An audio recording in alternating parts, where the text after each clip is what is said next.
Yung bahay ko, yan yung apoy, oh. Kinain na yung likod namin. Kinain na, kakarating na ng bumberong, init na rito.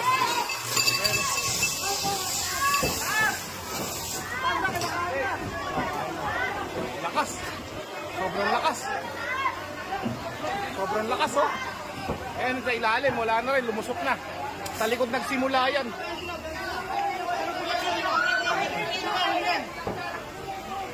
Sira na, tol!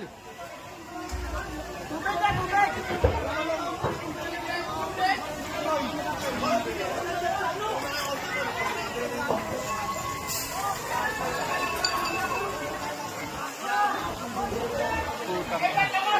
Putang ina ito.